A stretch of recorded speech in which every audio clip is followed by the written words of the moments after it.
BYU's 5-0 start to the season is all the more remarkable when you consider what Aaron Roderick had to say yesterday of what his offense has faced.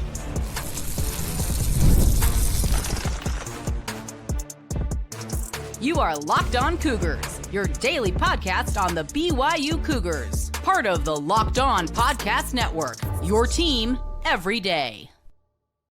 What's up, everybody? Welcome into Locked On Cougars, your daily podcast focused on the BYU Cougars. I'm Jake Hatch, executive producer of the KSL Sports Zone in Salt Lake City, Utah, and a 14-year credentialed media member at BYU. I am your resident expert and insider, your host here on this podcast, and as always, thank you for making Locked On Cougars your first listen of the day. Coming up on today's show, we're going to talk about what Aaron Roderick said yesterday during his media availability session that I consider to be a pretty remarkable thing if you consider the context of what he's talking about and what his offense has faced. We'll get into that. Then we're going to talk more about what his offense faces when they go up against the Arizona Wildcats this weekend, and it's pretty formidable what they're going to be facing. And we'll finish up today's show with a one-on-one exclusive chat with BYU wide receiver Cody Hagen. Has made quite an impression with his speed so far this season.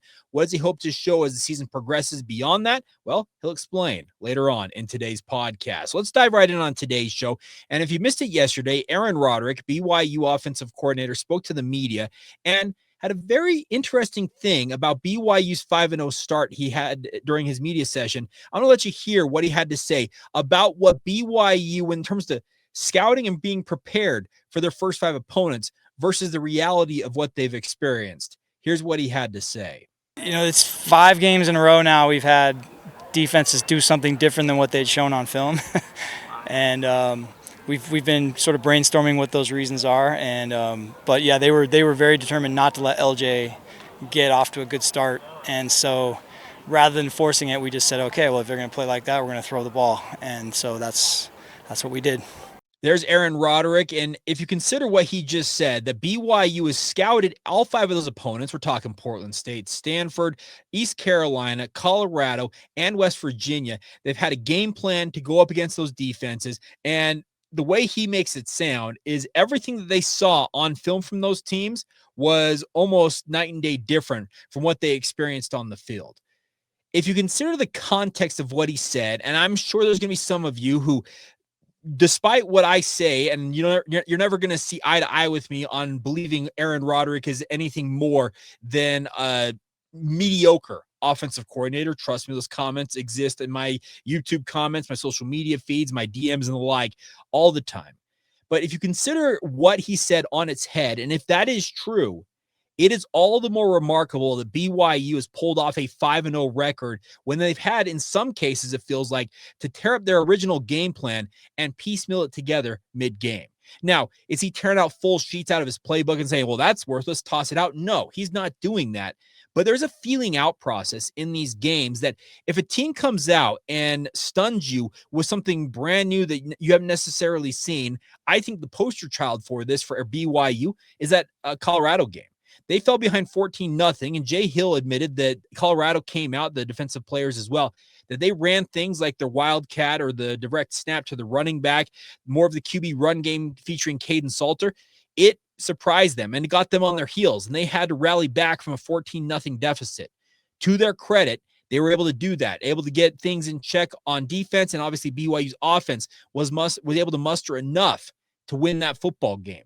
West Virginia, I think you look at it, BYU, as Aaron also said yesterday, if you continue to listen to his comments, he said that they came with a game plan to all but sell out to make sure that LJ Martin didn't gouge them for yardage and points all night long in their game last Friday night. So looking at it on its head, Aaron Roderick has had to essentially put together a game plan on the fly, try and figure out what works, what doesn't, and get it going. That's pretty remarkable. Now, you consider also that BYU's first 5 opponents might be very well their weakest 5 opponents they will face this season. That's inarguable. They're 9-19, as I mentioned, if you're an everydayer on yesterday's podcast when I was comparing the Bear Bachmeier versus Jake Retzlaff situation at a listener's request. But it's very difficult to go up against an opponent that you have spent hours upon hours game planning for, and essentially they wholesale change what they're throwing at you, and you're having to adjust on the fly to it. I don't envy a guy like Aaron Roderick or Jay Hill when you have to spend essentially 5 seconds tearing up hours and hours worth of work, pull out a fresh sheet of paper and say, okay, what are 5 to 10 best plays we think could work against us? And let's see what we can do.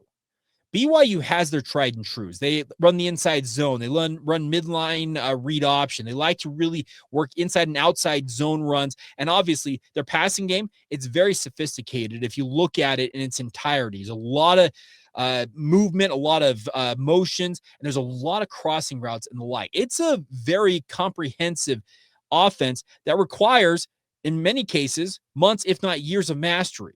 That kind of flies in the face of what Bear Bachmeier is showing us, because he's shown literally like days to master this. And that's a credit to him, I think, in terms of his overall football intellect and his IQ. But I think that it's impressive that BYU, despite facing some of the challenges they have faced this season, they also include the injury situation. You lose guys like Sione Moa, JoJo Phillips, who have been considered, if not outright key cogs to the success that BYU hoped and has had success with on offense. It's pretty cool that Aaron Roderick admitted that, yeah, we have faced some pretty exotic things that we did not necessarily anticipate in any one of these 5 games. And to BYU's players' credit, as I often say on this podcast, coaches call plays, the players make the plays. The execution, that's a credit to the players on the field. They trust what Aaron Roderick, Fesi Sitake, Kalani Sitake, and the rest of the BYU brain trust throw at them. They trust that these guys are going to put them in the best, absolute best positions they can to help them succeed. But then it comes down to the guys actually wearing the pads, the helmets, and the cleats to go out there, make the plays, and make the magic happen. I think it's a pretty incredible thing when you consider if that what Aaron Roderick said is absolutely true, that BYU is 5-0 at this juncture, and they very well could have dropped 1 or 2 games along the way. I think the most recent 2 being the most likely, speaking of the first 2 Big 12 games. I also said yesterday, they upped the ante a whole nother level, if not multiple levels, beginning this Saturday when they face off against the Arizona Wildcats and go on a 6-game run that, quite frankly, I don't think anybody across the Big 12 this season will face the same type of gauntlet that BYU will go through. Are we going to find out that the Cougars are pretenders, or will they soar high and show that they're absolute legitimate contenders? That's the fun of what we're going to see unfold over the next few weeks. But Aaron Roderick, he has shown his ability to adjust on the fly here, and I would fully expect going forward there'll be more situations like what he has faced in the first 5 games, and BYU, they'll be better for the experience that they have had so far. Now, speaking of Arizona, that Arizona defense, if you go by the metrics, is absolutely ferocious. It's downright one of the best in the Big 12, if not one of the best in the entire country. Well, how does BYU attack that? I've got a few ideas, and we'll delve into that next right here on Locked On Cougars. Today's show is brought to you by our friends over at Mazda. Now, Mazda crafts cars for those who do simply more than move, my friends. Deliver confidence with every ride with more IIHS Top Safety Pick awards than anybody else as of August 2025. From footwork to breathwork, athletes sweat all the details. Mazda brings that same intention to how they craft every model in their fleet. The best part is you can have Japanese craftsmanship in every detail of your vehicle, from metallic accents to available Napa leather upholstery. And of course, you can make everyday drives to like anything but. From smooth handling to intuitive controls, it's all available to you from our friends over at Mazda. Like our players, we sweat every detail, because when you make every moment count, or excuse me, every move count, impossible becomes irrelevant. It's all courtesy of your friends over at Mazda. Move and be moved. Today's show is also brought to you by our friends over at Monarch Money. Now, most people can't name all the accounts when it comes to their financial profile, whether it's a 401k or multiple 401ks, properties, investments, or literally anything else out there. When you don't have that full picture, you can end up leaving money on the table. That's where Monarch Money comes in. It is an all-in-one personal finance tool that helps bring your entire financial life together in one clean, easy-to-use interface on your laptop or on your phone. All of us want to work pretty digitally and mobilely. That's what they've got for you guys. It's built for people with busy lives. If you've been putting off organizing your finances, Monarch is for you. It does the heavy lifting for you. You can link all of your accounts and minutes, see clear data visuals, get smart categorization of your spending, and finally actually feel in control of your money without actually ever touching a spreadsheet. That's what I love about Monarch Money. It helps you maximize your investments, increase your savings rate, easily review your finances with a partner and or financial advisor, and keep a clear view of your financial health week to week and long-term, or really any other form you want to look at. So don't let this financial opportunity slip through the cracks. Use the promo code LOCKEDONCollege at monarchmoney.com in your browser for half off your first year. That's promo code LOCKEDONCollege at monarchmoney.com and get 50% off your first year with our friends over at Monarch Money. Thank you once again for making Locked On Cougars your first listen of the day. Appreciate all of you for being with us. Want to give a little shout out to the Homo family, Danny and Rocky. I met them yesterday out at BYU football practice. Now, that last name sounds familiar. It should. It's Tom Homo's children and grandchildren, and very, very gracious to say hello and had a chance to chat with them just for a moment. So big shout out to Danny and Rocky Homo. Thank you for your guys' support of the podcast. And as I understand it, you guys are regular, if not everyday listeners, and I appreciate all of that. All right, let's get to Arizona now, because BYU, we've talked about it a lot in this week already, and we'll continue to talk about it throughout the rest of the week, that Arizona, they're going to absolutely bring it. And there's no reason not to, because Arizona, the reason they've had success this year, yes, they've had a pretty good offense. Noah Fafita has had a really good bounce back year after a pretty atrocious year a year ago that had a lot of people thinking that Brent Brennan was a dead man walking in Tucson. Well, they have bounced back with a 4-1 record to this point. Their only loss is a loss to Iowa State, and Iowa State figures to be one of, if not the top team at the end of the season. Now, ultimately, we'll see how that all plays out when it comes to the Big 12 race. But Arizona, a lot of their success can be predicated upon the fact that they play downright stingy defense. They have not given up a passing touchdown this season through 5 games. Consider that, folks. We've been crowing a lot about BYU's defense, and BYU's defense, much like Arizona's, is downright legit.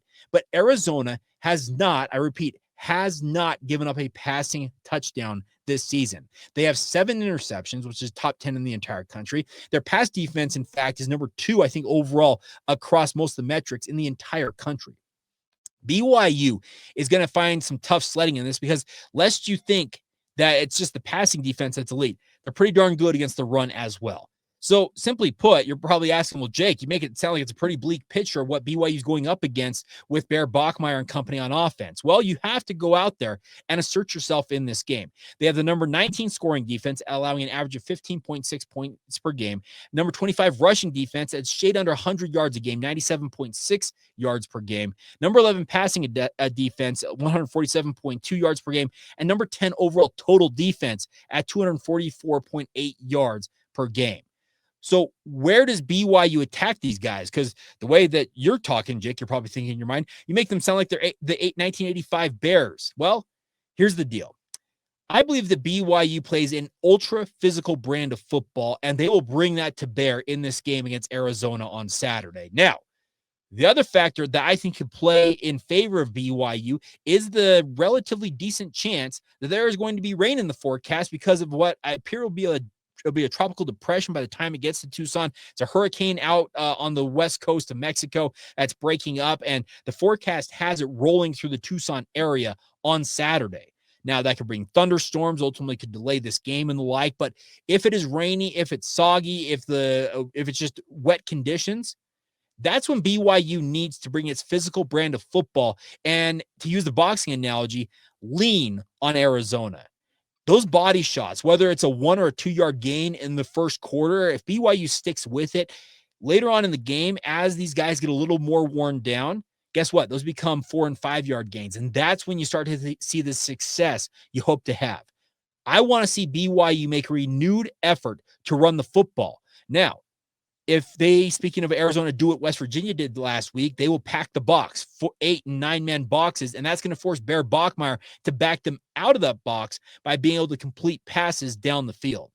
That's where Chase Roberts, Cody Hagen, who we'll catch up with in a moment, Parker Kingston, the speed those guys possess, they need to go out there and put that on display against these Arizona State defensive backs.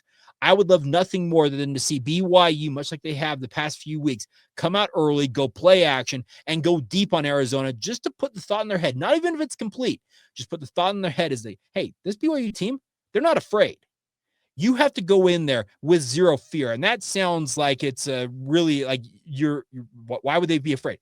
No, you go in there and you go out there and try and throw the first punch and land that first punch because you're playing on the road. It's a hostile environment. The crowds at Arizona, there'll be a fair amount of BYU blue in the stands, obviously, but they will be outnumbered by Arizona fans. And we all know that Arizona, they don't take lightly or kindly to BYU, at least in recent experience. So I look at this is that Arizona, yeah, this defense, it looks absolutely legit. And 5 games is a good enough sample size to tell you that it's legitimately a dominant defense that BYU will go up against. In fact, I would consider it the best defense by far that BYU will have faced this season. But that also gives the opportunity for BYU to go out there and once again show themselves to be as good, if not better. West Virginia had a pretty potent defense, and they sold out hard to slow down LJ Martin and the BYU rushing attack. Well, what did BYU do? Bear Bachmeier had a career high in passing yards by halftime. What did West Virginia have to do? Well, they had to back off. They had to play 2 high safeties to prevent BYU from torching them more through the air. What happens after that? Oh, hey, LJ Martin and the BYU running game started to find some traction. They started gashing West Virginia in the second half of that game. BYU's offense is predicated upon balance. If you're going to load the box against the run, guess what? Number 47, he's going to sling the rock. And then as soon as you back out of that, where the box gets lightened and the numbers advantage plays in favor of BYU, get ready for number 4 to jam it down your throat. Or a Preston Rex, who is the number 2 running back. I'm eager to see what Preston's capable of doing. We have not seen him carry the rock yet this year. He is the number 2 running back on the depth chart this week, and I don't think it's an accident. He's listed at number 2. I know that Kalani Sitake disputed that when I asked him about it on Monday.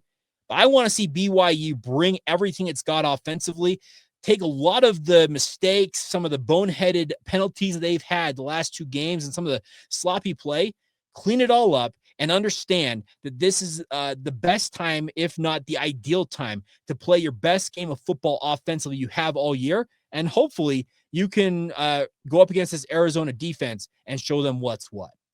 I look forward to seeing the challenge that BYU is going up against here. Now, could I be bloviating on and on and on, and all of a sudden Arizona shows up and BYU can't do anything offensively and they're completely inept? Yeah, that absolutely is a legitimate possibility. That's the game of football. It's a game of chess. You're trying to take one thing away while they're trying to take a thing away from you. It's a crazy game. That's why they line up and play it. I'm looking forward to seeing what BYU can do. I fully expect that Bear Bachmeier, yeah, he'll probably have to run a little bit in this game. And the only concern I have is, do you run him too much? I think 10 times, in my opinion, is probably the optimal number. Now, Anish Shroff and Andre Ware, who had the game last Friday, they were essentially saying the BYU coaches said they planned on running Bear Bachmeier maybe 8 or so times against West Virginia. They don't want to do the 15 plus times they did against Colorado, because that it starts to expose Bear to extra hits that, frankly, he doesn't need, even though he's built like a centaur, according to Bruce Barnum. Those hits will add up. And Arizona, they have shown a really, really good ability to swallow up opposing offenses. So, yes, I expect BYU to go in with a mindset that, okay, we're going to feel out Arizona in this matchup, and they will have a game plan, obviously. They'll have plays scripted that they're looking forward to. But if what we talked about earlier today comes to fruition, where Arizona is loading the box and they're intent on making sure that LJ Martin and the BYU running game's not going to go, well, guess what? Bear Bachmeier, you're going to have to pass for the first touchdown that Arizona's given up this year to loosen them up. That's just the simple fact of life. As I said, it's a chess match in football. You try and do one thing, they're trying to do another. And whoever can outmaneuver and outflank the other, that's who wins the football game. The other thing is, if the weather does get nasty, ball security will be of paramount importance. Guys like Jovessa Demooney, I'm thinking of Parker Kingston. I'm thinking of Preston Rex. Guys who've not seen a lot of action this season, they have got to prove capable of holding on to that football. Keep turnovers. That will do you in a game like this. And Arizona is one of the best at taking the ball away. You look at the metrics for them. I think theirs is, number 12 in interceptions at 1.4 per game, 7 overall. Number 17 in fumbles recovered at 4. Tackles for loss, 8.6 per game. They're 35th in sacks, 2.6 per game. And by the way, third down conversions, number 10 in the country, 25.71% they've given up. 1 in 4 third downs has been converted against this Arizona defense. It is going to be a very, very important game for BYU's offense to bring its best to the forefront, because if they don't, Arizona defense is very, very capable of making it a very long day at the office for Aaron Roderick and company. All right, coming up next, a guy who I think could, maybe loosen things up a little bit. He'll explain exactly how he thinks BYU should attack Arizona, along with a number of other topics. That is the ultra speedy Cody Hagen. I had a chance to catch up with him after practice yesterday in Provo. He'll explain what's made him even faster, he thinks, now than he was in high school when he was a sprint champion in the state of Utah. We'll get to all that and more coming up next right here on Locked On Cougars. Today's show is brought to you by our friends over at Prize Picks. Every day we make decisions, but on Prize Picks, being right can actually get you paid, my friends. Don't miss the excitement of this football season. Do it with our friends at Prize Picks, where it's good to be right. It's a simple, fun, easy way to have more excitement in your football watching experience. You just pick more or less on player projections, whether it's Josh Allen's passing yards, Saquon Barkley rushing for a touchdown, a guy like Puka Nacua if he's going to go over a certain amount in terms of catches in a game, and you are in the game. Quite literally. The best part is you can make your lineup in less than a minute. It's set and you're on your way. And my favorite part, they've just added a new feature called Stacks. So you want to ride with a player, you can select their pass yards, rush yards, and touchdowns all in one lineup. So for example, Puka Nacua, you think he's going to go over 10 receiving yards, 10 receptions, 100 receiving yards, and more than one touchdown. That's all available to you now. And it's also fun to follow all the players in the app and copy their lineups with one click as well. Download the Prize Picks app today and use the promo code LOCKEDONCollege to get started today to get $50 in lineups after you play your first $5 lineup. That's promo code LOCKEDONCollege for $50 in lineups after your first $5 lineup. It's all courtesy of Prize Picks, where it's good to be right. Thank you once again for making Locked On Cougars your first listen of the day. Another plug for you guys to join the Locked On Cougars Insider Group. Get the inside intel that you want on BYU football, BYU basketball, and anything else that comes down the wire to myself. It's $5 a month to be a part of the group, and you get a 14-day free trial before you charge a single penny. So what are you waiting for? Join us today. It's text messages that come directly to your phone. Does not get much more direct than that. You don't have to log on to a website or a message board. Get the insider intel that you crave. Join us today on the Locked On Cougars Insider Group. Link is in the show notes below, or reach out to us via social media or email, and we'll get you squared away with the Locked On Cougars Insider Group. All right, before we go on today's show, let's talk with Cody Hagen. Now, he has been, I think, a really fine surprise this season, especially in light of JoJo Phillips' injury. Now, Aaron Roderick, when asked yesterday about the injury status of Sione Moa and JoJo Phillips, he didn't have the particulars, but he said they're going to be out a while. So I don't take that as you're going to see them back for Arizona. I don't expect them back maybe till BYU's second bye week, which is 3 weeks from now, after they faced Utah and Iowa State after this Arizona game. That might be the best case scenario for that. But a guy like Cody Hagen has been called upon to step in to the role that JoJo Phillips vacated. And to his credit, while he may not be the finished product that I think we believe he can and will become as a BYU Cougar, he has shown major potential. He's got a lot of talent. And more importantly, he's got a whole lot of speed to him. If any of you watched him at Corner Canyon, he was an absolute speedster in high school. Very few people could keep up with him on the football field, if not the track. Well, he decided that he needed to improve that. And we talked right out of the chute about his speed and what he has done to become an even better and faster athlete at BYU. And so without further ado, we'll get to that conversation. You'll also hear him talk about what he's done to hone his craft as a wide receiver as a whole, and also how he would attack Arizona. It's all right now in an exclusive one-on-one with Cody Hagen. You were known as a guy who was extremely fast in high school, and that seems to have translated over in college. Are you faster now than you were when you were a corner? I get this question a lot. I think I'm definitely a lot stronger and faster too, so feeling better. How much faster do you think you are, though? It's a good question. I need to run like 40-yard dash or 100-meter to see how much faster. Get the lasers out and really test it. Exactly. What's led to you feel like you being faster? Is it just the strength training here? 100%. Yeah, it's great. In high school, we had great strength staff too, but BYU, it's just you have a lot more time to focus and put in. So definitely getting a lot quicker, a lot better here. What has been your primary focus? I know you played quite a bit last year on special teams and the like, but what's in your focus this year as you kind of move into that wide receiver rotation? Yeah, definitely being on the field was great last year, rotating in towards the end of the season, which was really fun. And we chose not to redshirt so I could get some reps in and just learn. And so that definitely helped a lot for this year, just being ready for everything and having guys like Chase and last year Darius, Keelan, all those guys who can mentor you and help you out in little ways. So it feels good. You have a unique running style. It's very upright. Is that just the way you grew up running? Like, what leads to the way you run? Good question. I don't know. Okay. Yeah, I'm not sure. Yeah. Okay. I just because different people have different gaits, obviously. Yeah, for sure. You seem to observe how different people like to run and everything. I was also going to ask you, what have you worked on most as a wide receiver to move into the rotation? Yeah, I think just a big thing for a lot of us is understanding the playbook. There's a lot of nuances. Each week we change a lot of different things. So just understanding that and getting that down. And then there's all sorts of techniques that Coach Fest helps us learn. And it just takes some time to know the situation and get it down. So. How's it been working with a guy like Bear? Because I know you probably came in, like earlier this offseason, you were expecting it to be Jake, and then it's Bear. What's it been like working with him and getting a rapport going? Yeah, he's great. Great competitor. He's pushing us out there, and he's a baller too. You wouldn't expect him to be a true freshman, so he's awesome. What sets him apart from most true freshmen in your eyes? I think the competitive edge he has. He's not backing down. He does not care. He's going to put it all out there, and he really doesn't care. So. Okay, it's my perception he seems to be a more quiet dude on the field. Is he more by example? Is he a vocal? Yeah, I'd say he's vocal too, yeah. Like, how so? Is he just getting in the huddle and telling guys, hey, focus in, that type of stuff? Yeah, honestly, just overall great leader. Definitely by example. He's running, he's getting it on his feet, he's throwing it. But he's also telling us in the huddle to keep going and getting us excited, so he's doing great. How nice was it to see that passing game really come alive against West Virginia? Yeah, it was awesome. I think Chase had like 160, Parker 100 plus.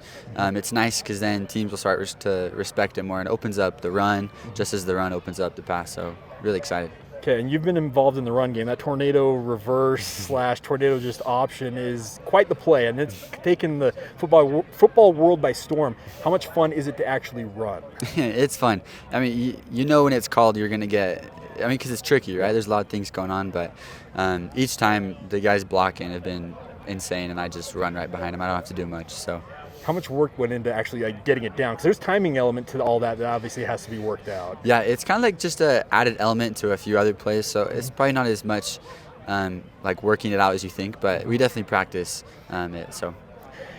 As you look ahead to Arizona, obviously you'll be on the road once again. You've already played one Big 12 road opponent in Colorado. What's the biggest challenge of going on the road in the Big 12? Yeah, I think everyone in the Big 12 is going to be a good game, all conference games. And I think on the road, too, is a little added element, a little home crowd playing in their stadium. But we're feeling confident, and Arizona's a great team, and we're excited to go and play them.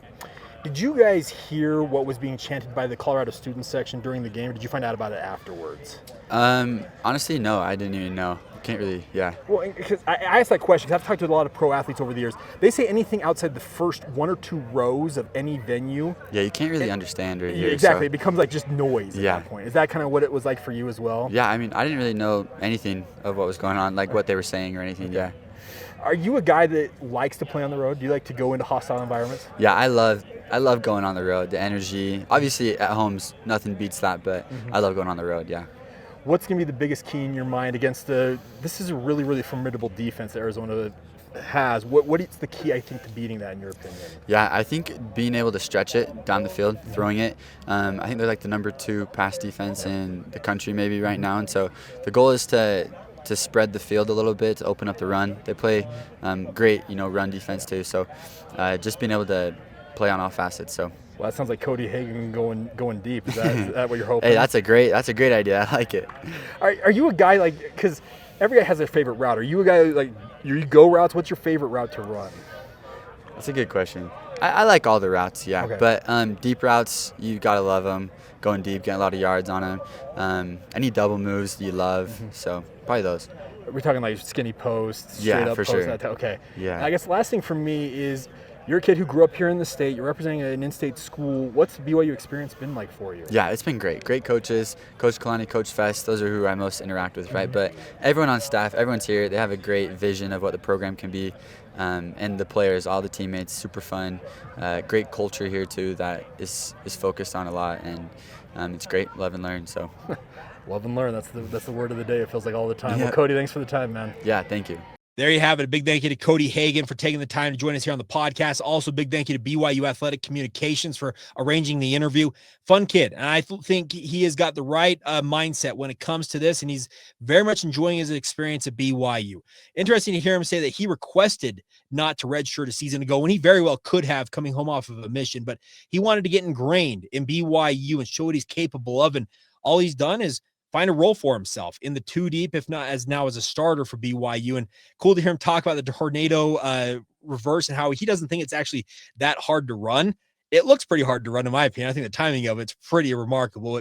They've run it to great effect, and it's been a really, really phenomenal addition to the specials, I guess we'll call them, that Aaron Roderick has in his playbook on any given game. And maybe they pull it out against this Arizona defense and see if that ultra-aggressive Wildcats defense, you can catch them pursuing way too hard one way and catch them on the backside. We'll see how it all shakes out. But once again, a big thank you to Cody, and a big thank you, more importantly, to all of you for being with us here on the podcast. Please continue to subscribe, rate and review, share with your family and friends. And I do want to remind you guys that coming up later this week, they have the college football kickoff show that with Gary Patterson, the former TCU head coach. It is a Thursday special with Locked On as well as Fire TV to get you ready for the college football weekend ahead.